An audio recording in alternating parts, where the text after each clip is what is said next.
The year 2013 had a specific taste in West Seattle, a gritty cocktail of salt from the Sound, diesel fumes from the port, and the spectral sweet dust of old grain that haunted Harbor Island. My name is David Kim. I was 18, and the future. It felt like a distant, abstract threat, something involving jobs, rent, and college applications that I was actively running from.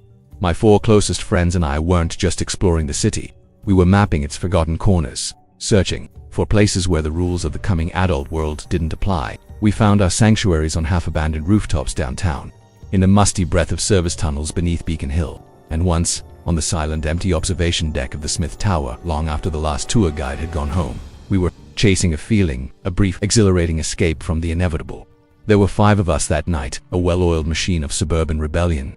Marcus Ruiz was our documentarian, his second-hand Nikon an extension of his arm. He had an eye for the beauty in decay, capturing every shattered window pane and peeling no trespassing sign as if they were historical artifacts. Logan Brown was our silent key master.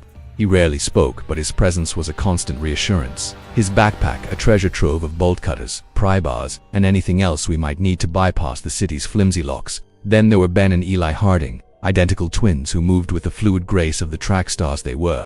Their gift was speed, an innate ability to outrun any security guard, police officer, or stray dog we happened to provoke. And then there was me, the warrior, the one who planned our routes but still fretted about curfews and report cards. Caught between the thrill of the trespass and the fear of consequence, our target was the Fisher-sifted flour mill, a colossal skeleton of brick and steel off Cutout Avenue. The place had been a landmark, a working giant on the Duwamish River, until a dust explosion scare in 2006 had shuttered it for good.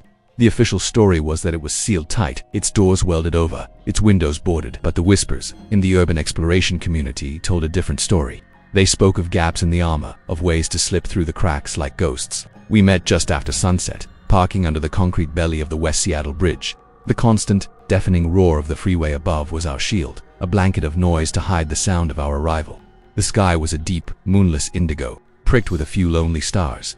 Against this backdrop, the massive cranes at the port looked like the skeletal remains of forgotten beasts. A sharp wind blew in from Elliott Bay, making the loose traffic signs rattle and clang, a frantic metallic percussion. But beyond the chain-link fence that encircled the mill, an unnatural silence reigned.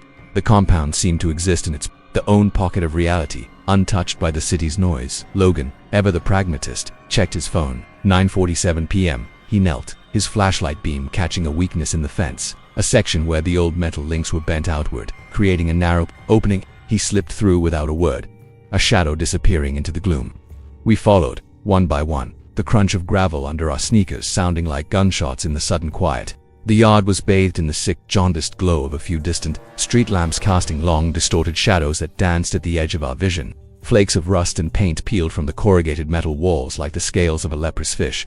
Ben's flashlight swept across a fresh piece of graffiti, the word drone sprayed in wet, glistening black paint. The freshness of it was a jolt. It meant we weren't the first to breach the perimeter recently. We weren't alone in our curiosity. It was both a comfort and a warning.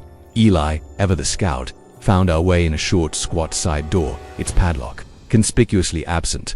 A heavy steel plate had been warped just enough for us to bend under. We ducked and stepped from the orange-tinged night into a profound, absolute darkness.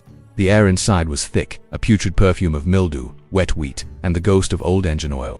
It coated the back of my throat. Our headlamps sliced through the black, illuminating thin cones of swirling dust motes, making it seem as if we were wading through a tangible substance. Above us, massive conveyor belts hung from the ceiling like fossilized serpents. We moved in whispers, a primal instinct taking over. We were afraid of security patrols, yes, but it was more than that. The sheer scale of the place, the oppressive silence demanded a reverent quiet. A loud noise felt like a sacrilege, a violation that might awaken something dormant. The plan was simple, the kind of plan you make when you're young and believe you're invincible. Explore the first floor, find the main stair tower, climb to the roof for some pictures of the Seattle skyline, and be gone before 11 p.m. We pushed north, our boots sinking into what used to be the packing room. Here, split and rotted sacks of flour lay in pale lumpy drifts, like a bizarre winter landscape. Every footstep sent up ghostly white clouds that swirled around our ankles before settling again. Marcus was in his element, the rhythmic click-click of his camera shutter the only steady sound. After about 20 minutes of this slow, cautious advance, Logan froze. He raised a hand, his body tensing. "You guys hear that?" he whispered, his voice tight. We all stopped, turning off our headlamps and pointing them at the floor to let our eyes adjust to the ambient darkness. I held my breath, straining to listen past the frantic drumming in my own ears. At first, all I could hear was the building itself. It was a living thing, groaning as the night wind pressed against its metal skin, the sigh of settling foundations, the gentle plink-plink of water dripping from a cracked pipe somewhere deep within its guts. But then, underneath it all, a new sound emerged. It was a slow, heavy scrape, the sound of a coarse burlap sack being dragged across rough concrete. It was followed by a shuffling, uneven gait. The weight of it felt wrong, too heavy, too deliberate. The sound seemed to be coming from the center of the mill, from the direction of the stair tower, massive cage of steel grating that spiraled up through all 3 floors. Ben, ever the optimist, mouthed the word raccoon at us. Marcus shot him a look that said, "No way. This was no raccoon." The weight behind that dragging was substantial. My mind raced through the possibilities. A homeless person seeking shelter, it was plausible. We knew many unhoused people camped under the nearby Spokane Street viaduct. Or maybe it was another group of explorers trying to spook us. But the sound was too rhythmic, too purposeful. It sounded like someone was moving something they couldn't afford to drop, something heavy and important. We crept toward the sound, fanning out in a loose semicircle, our flashlights now held low, scanning the debris-strewn floor for hazards. I could feel my heart hammering against my ribs. A frantic prisoner trying to escape. The gate to the stair tower hung open at a drunken angle. Its hinge bolts snapped off ages ago. The air grew colder here. Logan, taking the lead, aimed his powerful flashlight beam up the spiraling staircase. The light caught millions of glittering dust particles in a swirling vortex, but no shapes moved in the upper darkness. He swept the beam down into the blackness below the first floor. Nothing but more concrete and shadows. We stood perfectly still, a tableau of frozen teenagers, and listened. The shuffling noise had stopped. It was as if whatever made it had heard us, and was now listening back, waiting. The silence that followed was worse than the noise itself. It was a loaded, expectant silence. I could taste metallic fear on the back of my tongue, and my flashlight, slick with sweat, felt like it was about to slip from my grasp. Behind me, Marcus shifted his weight to signal Eli to slow down. His boot came down on an empty plastic water bottle.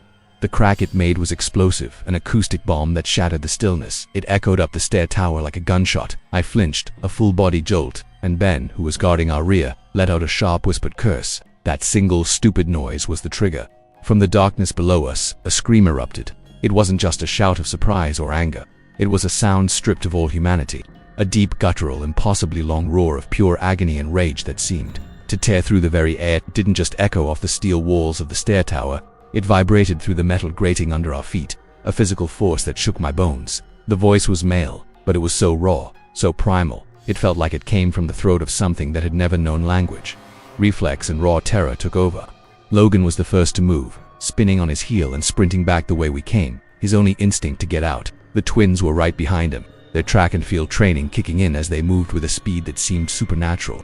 Marcus grabbed my sleeve, yanking me out of my fear-induced paralysis. We fled. We ran blindly through the packing room, our feet kicking up huge clouds of flour dust that choked the air and made the concrete floor dangerously slick. I stumbled, my arms pinwheeling as I fought for balance, before righting myself and pushing on, my lungs burning.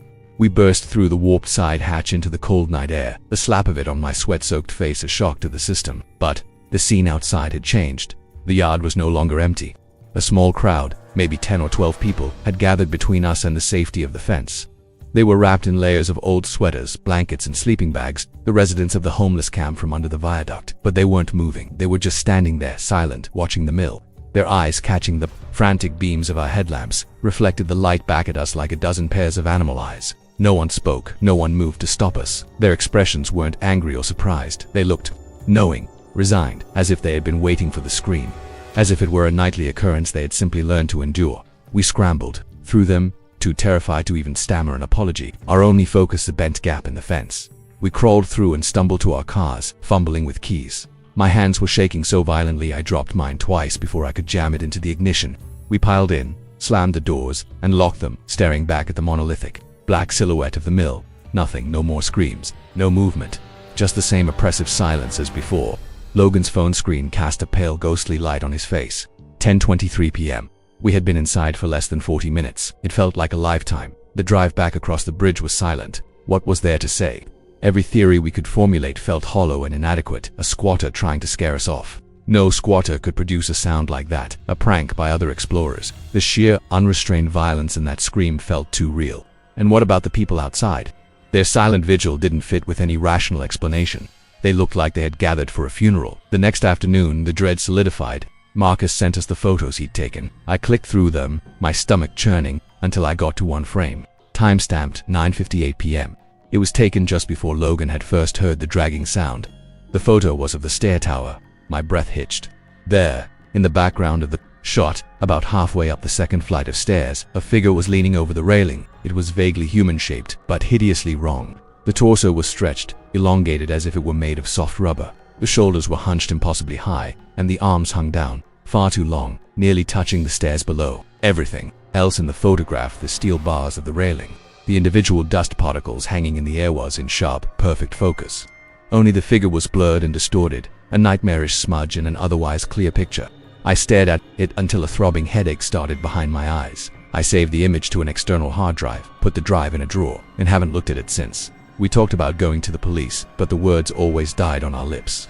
What would we even report? We were trespassing. We heard a scream and saw a weird shape in a photo. They would fine us, or worse, laugh at us. We made a pact to be done with serious exploring. The promise was easy to keep.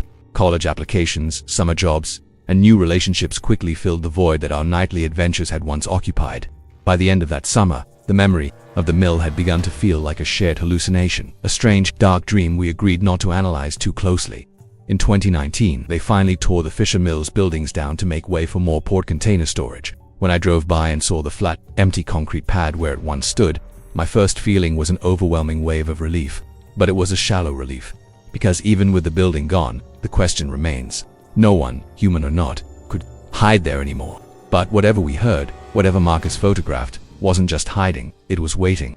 And I can't shake the feeling that when we ran, it simply found somewhere else to echo. The year was 1993, and in my small farming community, pressed against the Arizona-Mexico border, time moved differently. It was a slow, thick molasses of a town with a population that hovered just over 5,000 souls. There was no mall, no skate park, not even a movie theater to break the monotony. Life was a loop of familiar roads, familiar faces, and the oppressive, shimmering heat that rose from the asphalt in waves. I was suffocating in it. That particular day was a perfect contradiction to the town's stifling nature. The sun was bright, but the air was cool, a rare gift. The last thing I wanted was to be trapped inside the four walls of my house, so I offered to drive my mom to her job in the next town over, a 20-minute trip that felt like a brief parole. "Just promise you won't smoke in the car," she'd said, her standard refrain. I promised, and as soon as her office door closed, I was heading back home, already feeling the familiar weight of boredom settling in. After a quick breakfast and a nap that did little to refresh me, I picked up my friend. We'll call her Maria. We did what we always did. We drove. We circled the same dusty streets, hitting the same potholes. Our conversation a comfortable mix of girl talk and the latest town gossip. We bought cold drinks and a pack of cigarettes from the corner store and kept driving. But eventually, even the familiar loop became unbearable.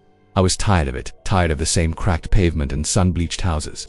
On an impulse, I pointed the car out of town, heading west for a change of scenery. I knew the roads out here.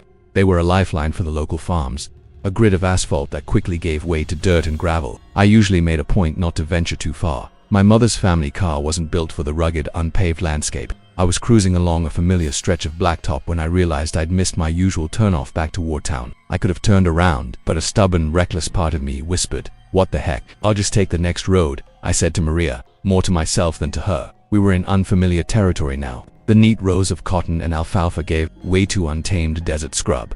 That's when we saw it.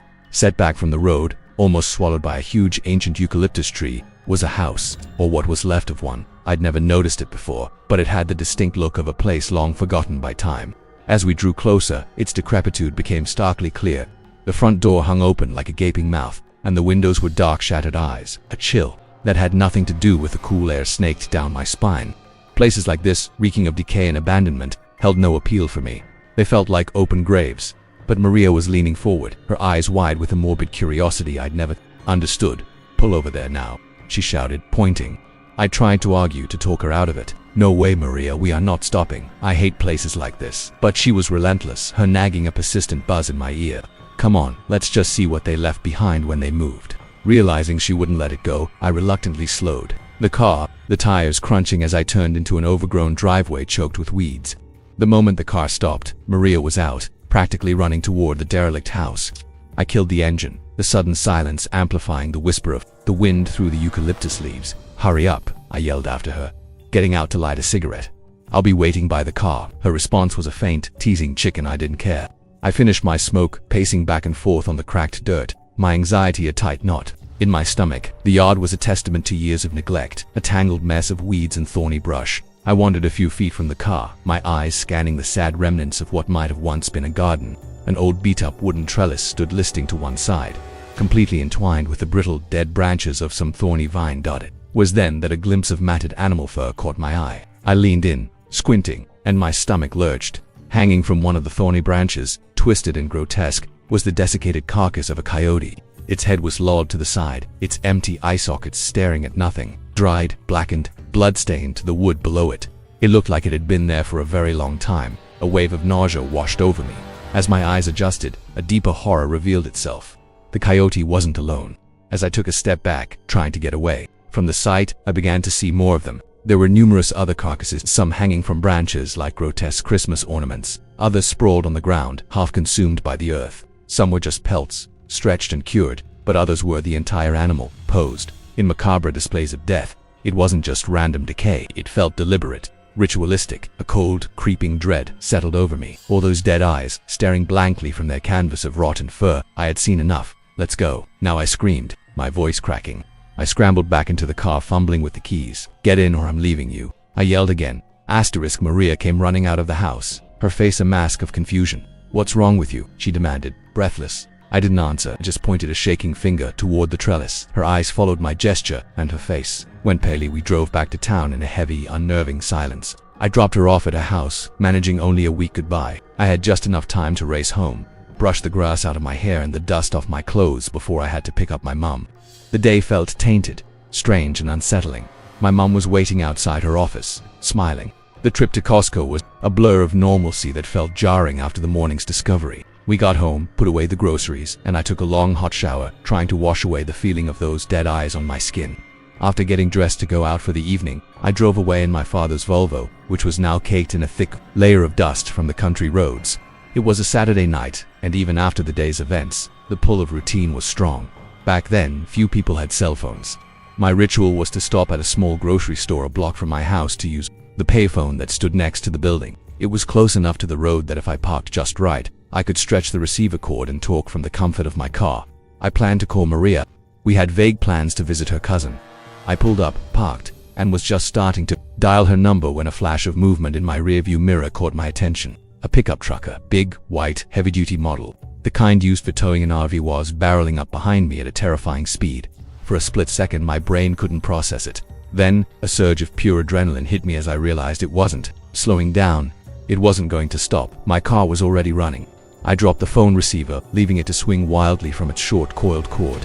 I slammed the gear stick into drive and stomped on the accelerator, the tires squealing as I shot out of the parking spot, narrowly avoiding the impact. The truck roared past where I had been parked just a second before. My mind was reeling. Why would someone want to hit my car? It was intentional. There were no other cars on the road. The driver had to swerve far to the left, onto the shoulder. To get directly behind me was a calculated act of aggression, and it wasn't over. He was on my tail again, inches from my bumper. A stop sign was coming up. I didn't want to run it, but I had no choice. If I slowed, let alone stopped, his massive truck would crush the back of my small Volvo. I knew with a chilling certainty that whiplash wasn't his only goal. He was trying to make me wreck. He was trying to kill me at one point. I sped past Maria's house. I saw her standing outside, her expression a mixture of confusion and concern as I flew by in a cloud of dust, the white Chevrolet truck still viciously close behind me. With no other option, I raced through the intersection, my eyes half closed, praying that no other car or pedestrian would cross my path. This maniac was relentless. I buckled my seatbelt, my hands gripping the steering wheel so tightly my knuckles were white. I drove like my life depended on it, because it did. I took corners at impossible speeds, my tires screaming in protest, managing by some miracle to avoid hitting parked cars or lampposts. I was using only the gas pedal, seldom daring to touch the brake, pushing the old Volvo to speeds upwards of 80 miles per hour on quiet residential streets. Through a combination of sheer terror, good driving, and luck, I finally managed to lose him. I circled back to Maria's house, my eyes constantly scanning my mirrors. She was still standing outside, waiting. I slowed down just long enough for her to hop in. "Go," she yelled, and I sped away again. We didn't talk. I was shaking uncontrollably, trying to stay focused on driving. In a town this small, he couldn't be far. It wasn't over. Finally, I saw a police car. Hope surged through me. I waved frantically out my window, motioning for the officer to stop. He pulled over, and I tumbled out my story in a frantic, breathless rush, telling him about the truck, begging him to stay close, convinced the driver would be back any second. The officer looked at me, a condescending smirk on his face, and said, "Why don't you go home and get some sleep?" The words were a physical blow. Defeated, helpless, and now teary-eyed, I slowly drove away. That's when I saw it, the white truck. It drove through an intersection a block ahead of me, moving slowly now, as if searching, hunting. I heard its engine roar as it gained speed, turning, heading towards us again. I started to cry, the fear and frustration overwhelming me. "Stay strong," Maria said, her voice firm. "Just drive like you did before." I took a deep, shuddering breath. She was right. My car was still running. The engine hadn't overheated. I could do this. I drove for what felt like hours, a desperate game of cat and mouse through the dark streets of my own town. I knew I could probably lose him for good if I headed out onto the open country roads where I could really open up the throttle. But a new fear stopped me. If he managed to run me off the road out there, in the dark, with no one around, he would kill us. There was no doubt in my mind. Then, as suddenly as it began, it was over. He turned off, his taillights disappearing into the darkness, heading out of town. Cautiously, I slowed down, my hands finally unclenching from the steering wheel. It was safe. We drove to my house, ran inside, and locked the door behind us. My mom was up, waiting, her face etched with worry. "What kind of trouble have you gotten yourself into?" she demanded. I wanted to tell her everything, about the house, the chase, the terror, but I was too physically and mentally exhausted to form the words. I just sat at the kitchen table, breathing heavily. Then my mother's expression hardened. In a tone that was both serious and fearful, she said, "You need to go outside and look at your father's car." Confused and trembling, I tiptoed to the front door and peered out into the driveway. My blood ran cold. There, stretched out on the hood of my dad's clean, polished Volvo, was a taxidermy-quality black coyote. Its glass eyes were fixed, polished, and seemed to stare directly into mine. It was a message, a trophy, a warning. In that moment, the question of who was driving that truck or why they had tried to kill me suddenly seemed secondary. I had stumbled upon something I wasn't meant to see, a dark ritual in a forgotten corner of the desert, and the hunter had followed me home. Urban exploration was a phase for me, a brief and ill-advised flirtation with the thrill of trespassing that I've only been brave enough to attempt once. Well, twice, technically, but it was the same place both times. Looking back, I can't even pinpoint a solid reason for why we did it. It was likely a simple, potent cocktail of late-night boredom and the kind of foolish bravado that only seems to bloom in your early 20s. It was 2018, and I was living in a small apartment building in Charleston, West Virginia. Directly across the street, a skeletal landmark loomed over the neighborhood, the Mountain View Inn, an abandoned motel that had become a local legend. It had been shut down years prior due to reports of black mold and a slew of other safety violations. Since then, it had devolved into a canvas for graffiti artists and a proving ground for local teenagers looking for a cheap scare. It was a crisp night in early October when my friend Dave came over. We'd spent the evening engaged in the thrillingly domestic activity of drinking tea and watching a movie. Around midnight, feeling restless and cooped up, we stepped out onto my small balcony for some fresh air. The Mountain View Inn dominated the view, a dark, hulking presence across the empty street. Its boarded-up windows and doors were like sealed, eyes casting strange, elongated shadows under the pale orange sodium glow of the street. Dave, ever the instigator, gestured toward it with his mug. "We should check it out," he said, a joke hanging in the air. To my own surprise, and probably his, I agreed without a moment's hesitation. "Yeah, let's do it." Maybe it was the caffeine, or maybe it was just the magnetic pull of the forbidden that had been staring me in the face every day. We crossed the street, the silence of the late hour amplifying the sound of our own nervous breathing. Our hearts were already starting to pick up their pace. As we got closer, the sheer neglect of the place became more palpable. We began by circling the property, our footsteps stepping carefully through unruly patches of tall weeds that had forced their way through deep cracks in the asphalt parking lot. It was a strange feeling, standing in the shadow of something so large and so utterly forgotten, a relic left to rot in the middle of a living city. The motel was built in that classic, C-shaped roadside style, with all the room doors facing outward onto an open walkway. Most of these doors were either hanging ajar or missing entirely. Dark, gaping invitations into the ruin. Using our phone flashlights to cut through the gloom, we stepped into the first open room. The air was immediately heavy and cloying, a thick mixture of mildew and something vaguely chemical. My flashlight beam landed on the unsettling sight of discarded syringes and used condoms scattered across the filthy carpet like fallen leaves. The walls were covered in graffiti, not the artistic kind, but bizarre, scrawled messages and symbols that made my skin crawl. "This is gross," I muttered, and we quickly decided to move on. The next room was much the same. Overturned furniture, mattresses ripped open with their stuffings spilling out, and that same pervasive, lingering odor of decay. It was exactly what you'd expect from a place like this, unsettling for sure, but not terrifying. It was enough for me, though. "Alright, I've seen enough," I said, ready to head back to the safety of my apartment. Dave, however, had other plans. "We have to see the lobby," he insisted reluctantly. I followed him toward the main lobby building, which sat at the center of the complex. Unlike the guest rooms, it appeared more securely boarded up, but a side entrance, probably a service door, had been pried open at the bottom, leaving just enough space for a person to squeeze through. Dave, being slightly smaller, went first. I hesitated for a moment, then followed, my heart now a frantic drum against my ribs. Inside, our footsteps echoed unnervingly on the tiled floor. It was colder in here, and significantly darker. The only light came from thin beams of streetlight filtering through the cracks in the boards over the windows.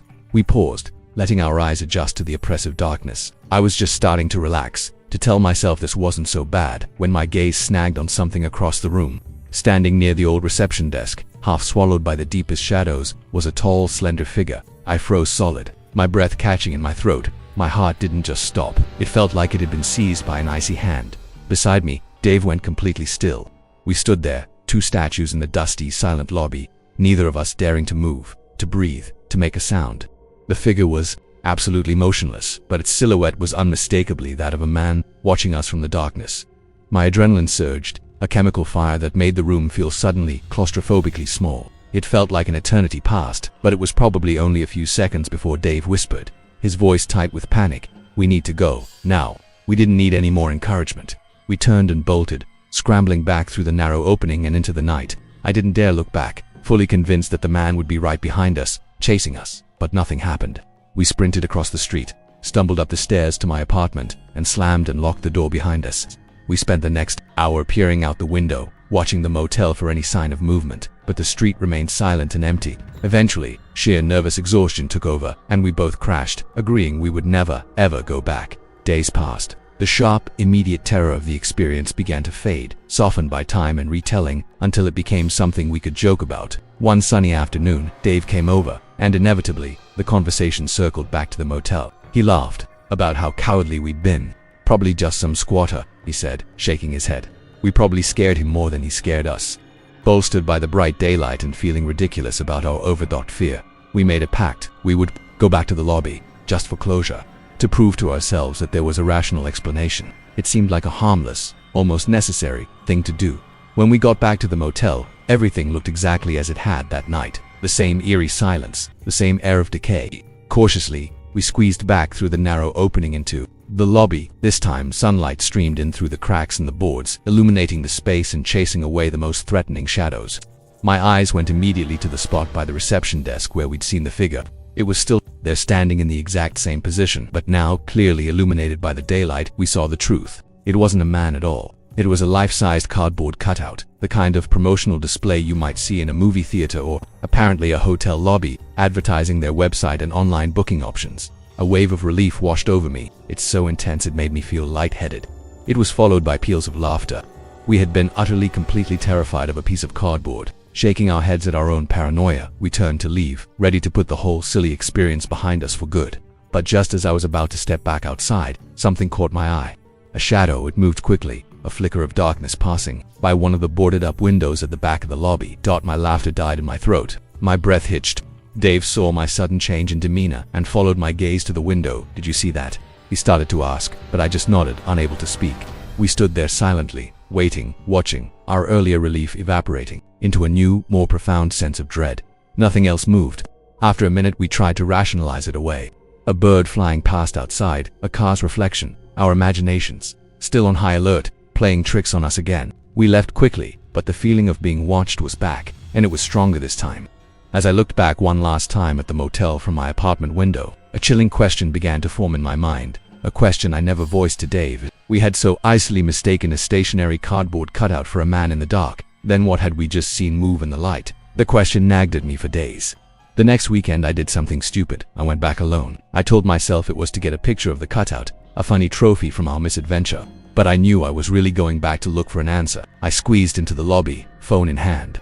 The cardboard man was still there, smiling his flat printed smile, but something was different. At his feet, arranged in a neat little circle, were several small objects that hadn't been there before, a few discarded syringes, a dead bird, and a single faded photograph of a family I didn't recognize. A cold dread, far worse than anything I'd felt before, washed over me. This wasn't a prank. The cardboard man wasn't the scare, he was the bait. He was a prop. Someone had placed him there deliberately. They had watched us run in terror that first night. They had watched us return, watched us laugh at our own foolishness. And then, just to let us know we weren't in on the joke, they had moved behind the window.